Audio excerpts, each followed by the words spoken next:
Hey folks, Gary here. Happy Friday morning to you. I hope your day is starting off just fantastic. What a great day to be alive. Every day we walk with the Lord is a great day.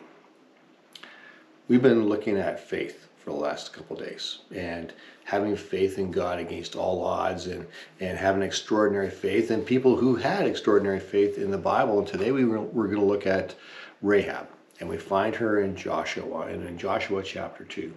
And so the spies have come into the land. They're looking for all the weaknesses and seeing what's going on here. So Joshua has sent them into the land, just like Moses had done 40 years earlier. And so they go in and they end up at Rahab's place. And the king of the land is looking for them. He wants to get rid of the spies, and she hides them. She hides them in a roof. The king's men come looking and saying, "Hey, we heard the spies were here. Where are they?" She says, "Well, they were here earlier, but I didn't know where they were from. I don't know who they were, but they left. They left out of the gate and they headed that way. You should go look for them." They said, "Oh, okay." And they all take off to go look for the men. And the gates of the city are closed, and the spies are relatively safe up on her roof. She is risking herself. She is risking herself, and she's risking her family to hide these spies. And we pick it up in verse 8, and it says this: "Before the spies went to sleep that night, Rahab went up on the roof to talk to them. 'I know the Lord has given you this land,' she told them. 'We are all afraid of you. Everyone in the land is living in terror.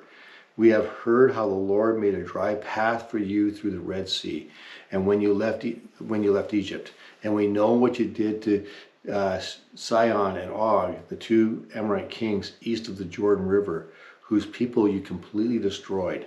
No wonder our hearts have melted in fear. No one has the courage to fight after hearing such things.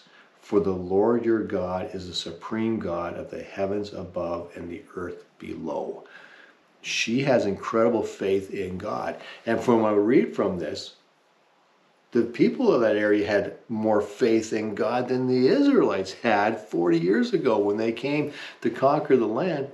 Apparently, everybody was terrified of them, but the Israelites were scared of them, and that's why they wandered the desert for 40 years. If they only would have known that the people in Canaan had a stronger faith in what God was going to do than what they had, which I think is ironic. But Rahab talks about this, and she says, "Man, your God is the supreme God. Your God is God." Our hearts melt in fear with him. They have a strong faith in that our God will do what he says he will do. And then she says in verse 12, "Now swear to me by the Lord that you will be kind to me and my family, since I have helped you.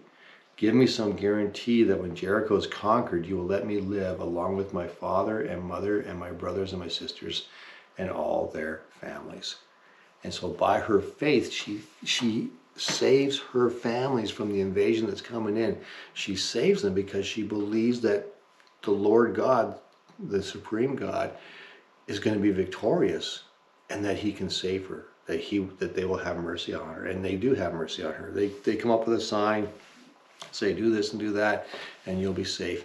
And when you read further on in through Joshua, when they do conquer Jericho, Joshua says, "Okay, go find Rahab, find her family, bring them out here, keep them safe. They will live with us forever." She had a strong, strong faith in God. And I think that's pretty cool. I think it's pretty cool. She seemed to have a stronger faith in the God that she didn't really know yet than what some of the Israelites had. So that's kind of neat. Anyways, that's the message for today. Having faith in God, that he will do what he says he's going to do, because he will. All right, thanks for watching. We'll catch you tomorrow.